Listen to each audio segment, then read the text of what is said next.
Hi everyone, Brian from Variable Traders here. It is Sunday, June the 6th, and hope everyone's had a good weekend. We've come off a shortened trading week here, so this is a video. We'll take a look at the week that went by, some of the price action that happened and things that happened in the market, and then we'll take a look ahead, see what we got coming down the pipe here in the coming week and some stocks to keep an eye on as well. So let's get down to it. Okay, let's start out with this higher level view of what we'll be looking at the video. I'm watching the 10-year Treasury yield as I have been for a number of months now. It has been pretty choppy, going sideways. We did have a bit of a drop on Friday after this non-farm payroll came out number. It was a lot of people were calling it the Goldilocks number. It was weak, but not too weak. So that did sort of bolster people's opinion that the Fed was going to sit on the sidelines in terms of raising interest rates, and they were just going to let things cruise because things were a little bit still weak. And of course that helped fuel the Q rally, which we saw on Friday as well. So the two kind of tied together again.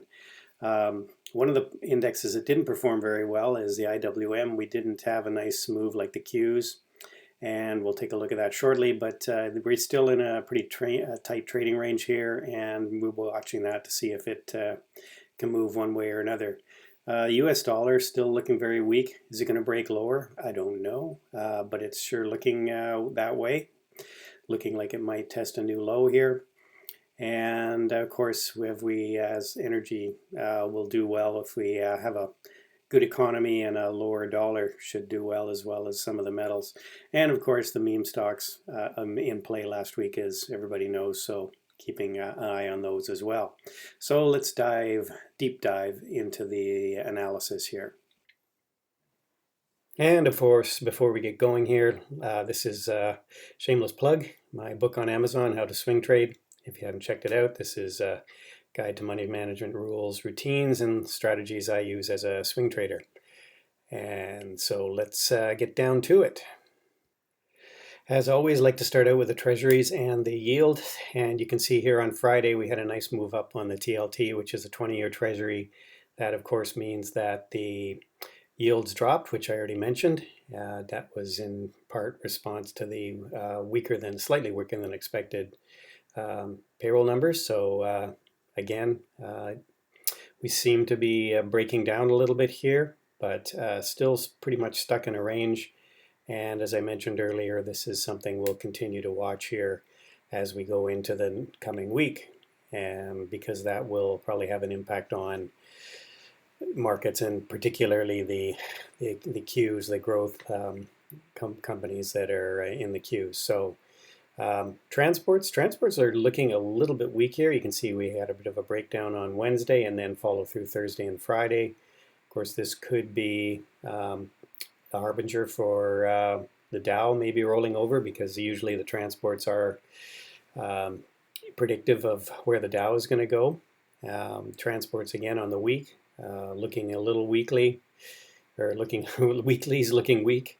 Try saying that 3 times. And so you can see here where some of the momentum indicators are rolling over as well on the transports. So I'd say that's a little bit of a warning flag on the track here, even as the Dow continued to push high. And you can see here we're pretty much up right near highs of all-time highs, basically. And still not great volume, but not bad. And again on the week, pushing up near an all-time high, but of course that was a shortened week, so you can't really look at the volume and put too much weight on that. The Qs, again, as I mentioned, really responded to the drop in the yields on Friday, and launched higher, gapped up, and then went higher. You can see here we kind of refilled this gap here that was made on this down day. Refilled that again, and would be looking for that to possibly to move higher, and again watching for the yields and the interest rates there. Qs on a week, again pushing up near their all-time highs. So I guess the question again is going to be, what is the catalyst that's really going to take this above this this level that seems to be forming a pretty significant level of resistance here.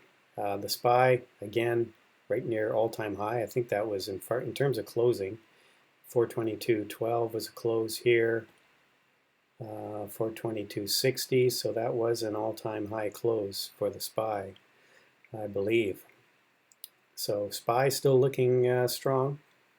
Again, can't really look at volume on this. And again, the IWM, as I mentioned earlier, this was probably one of the weaker performers on the day. And again, we seem to be still stuck in this sort of 228 to 215 range. And again, we'll see if the IWM can really break out of this, because that's kind of important that some of the small caps really participate in this. We were up on the week about just under 1%. So IWM, again, still looking for a breakout in that choppy price action. The dollar, as I mentioned again, still looking weak. We had a strong day Thursday, and then the pullback on Friday with the payroll numbers. And again, just looking to see if this is going to just chop sideways or maybe try to make a new low here. And the VIX, really just the volatility index again. A lot of complacency in the market. No real big concerns about any kinds of a big sell-off. So let's take a look at some actives. I did have, as I mentioned, some 130 calls that were down, or 130 puts, I should say.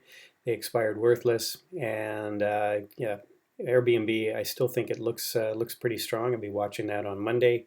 See if we can break out to a higher level here. Looks like, this moving average at 161, 162 looks like a good target for Airbnb, and on the return to travel and the recovery trade. So I'm still liking Airbnb.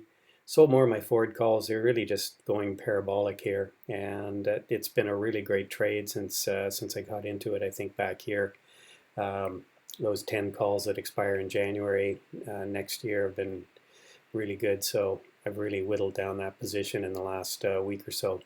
FSEL, I'm still holding some on, and it looks a little bit toppy here. We are at an area where I would have expected some resistance, and just watching to see which way this breaks. It is holding this 200-day moving average, so still holding on to some there, and still liking sort of the energy theme. Fubo, sold a lot of it on this pop on Wednesday.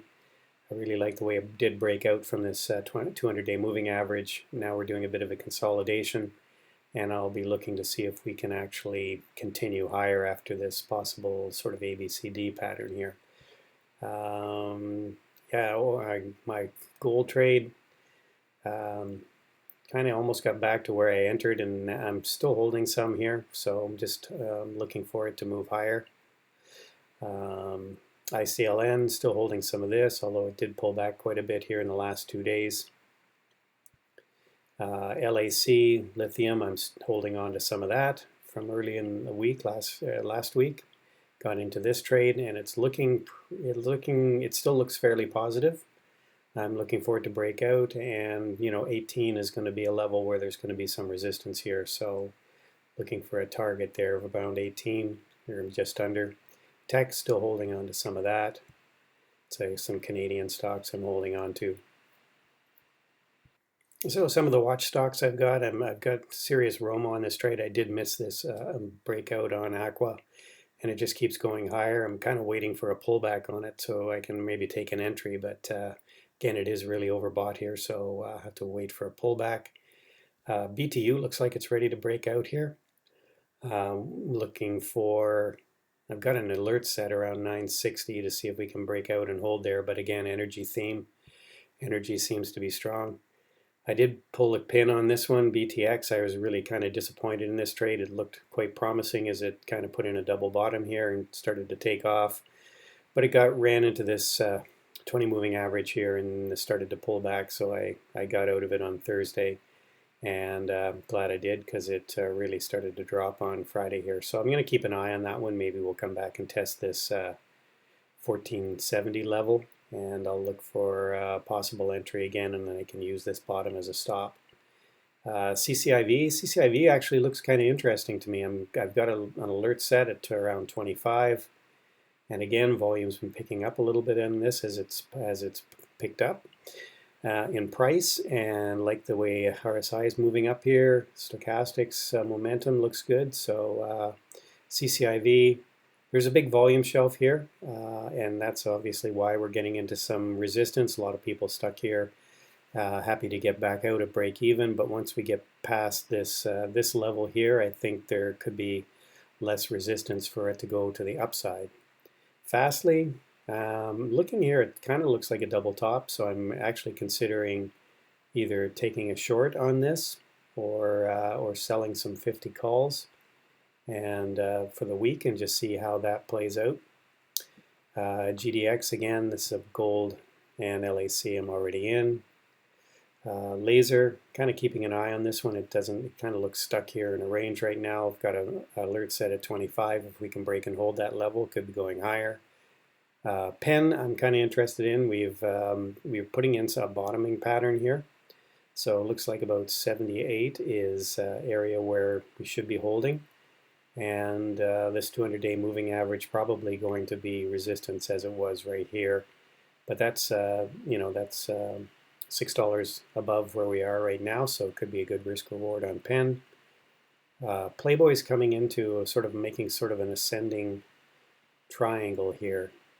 Descending triangle, I should say. So I'm keeping an eye on this one. I've got an alert set at $40. If we start to break down there, I'll be looking at it for a short. Plug again, missed that one, but again, sort of topping pattern, just stalling at the 200 and alert set just above this sort of 32 level. If we can close above that, then I think we're off to the races on that. USO, dollar energy's been strong, as I mentioned already. And X sort of, again, 27. I've got an alert set there for a breakout. So quickly, let's look at the candles at a glance here on the different sectors, see where it's hot and what's not. You can see here, consumer discretionary really has been struggling since early May. Pulled back, and now we're sort of in a range and chopping. The communications, of course, did well Friday. Growth stocks, again, technology growth stocks, mentioned that already. We'll see if we can get any kind of other movement on the yields, which might drive this higher. Industrials kind of stuck in a range, same with materials. Energy still looking strong here, so I'm liking energy.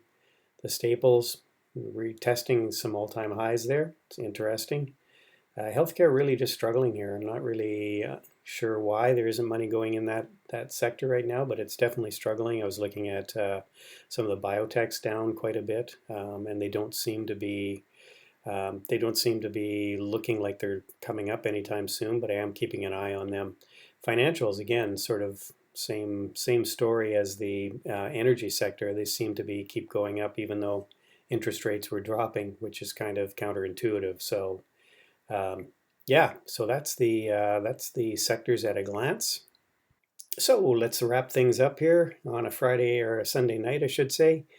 You can see here the futures right now really just flat on the S&P, up a little on the Dow. It's hardly worth mentioning, 32 points. You can see 3 points on the NASDAQ, and we are down on the Russell, which again sort of fits the theme of where the strength was on Friday. Even though there really isn't any direction right now in any of the markets in terms of the futures. Oil pretty much flat on the session. Nat gas up a little bit. Gold pretty much, and silver pretty much flat on the session. And some of the treasury yields just up marginally, fractionally. So really it looks like a pretty flat open right now, but a lot can happen between now and the market open at 9:30 Eastern. So that's it, everyone. I hope you've had like I said, I hope you've had a good weekend. We will be kicking things off, of course, as usual, 8 o'clock in the Bear Bull Trading Room, live on YouTube, with Jared at 8 o'clock, engineering the markets, and then Norm and Carlos will be taking you through the pre-market movers and shakers at 8:30, again, live on YouTube, and then we'll be trading the market open at 9:30. So we'll hopefully see you at one or all of those events, and yeah, enjoy the rest of your evening, what's left of it. Ciao, everyone.